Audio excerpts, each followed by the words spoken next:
tumatalsik sa Jess. Chan. Ito na yung luto. Ayan. Ayan luto. Tumatalsik siya, masakit yung mantika. Ayan. Ayan luto. Parang siyang bagnet sa Paris. Siyang tumatalsik. Ayan. Ayan.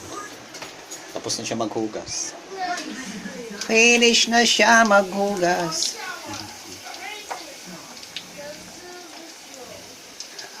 Dito ako banda kasi tumatalsik talaga siya.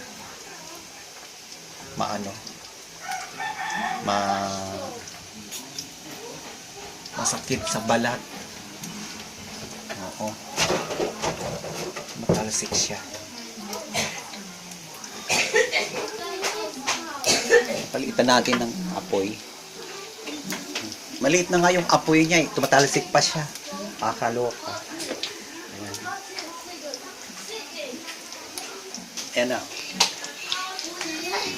Yung luto niya. Ayan yung luto niya. Ang layo ko niyan. Ayan o. Ang layo ko niya. Mamaya-maya luto na rin siya.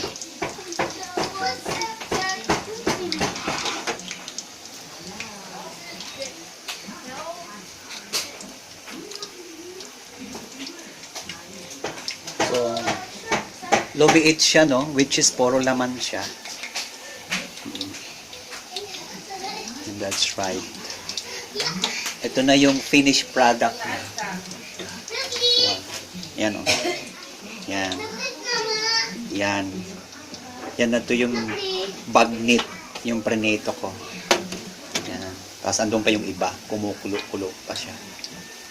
Ay! Ano siya? Tumatalsik siya. Oo. Patayin na natin kasi parang okay na yata siya. Guys, hahamuin na natin.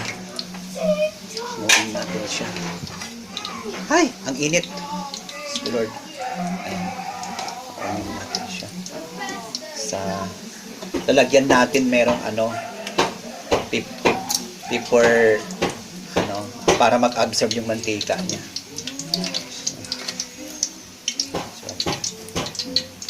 Wala nang mantika. So, tatakpan natin kasi delikado yan. Mainit kasi yan eh. So, that's right. Ilalagay natin ito dito. And, yan, kukunin natin. This is finished product. Ito na siya. Yan na. Yan na siya. Yan na siya, guys. So, ayan na yung tumatalsik-talsik kanina. So, ayan na yung prenito kong bagnet, no? Style bagnet. Ayan. So, titikpan natin kung masarap siya. So, tikman natin kung anong lasa.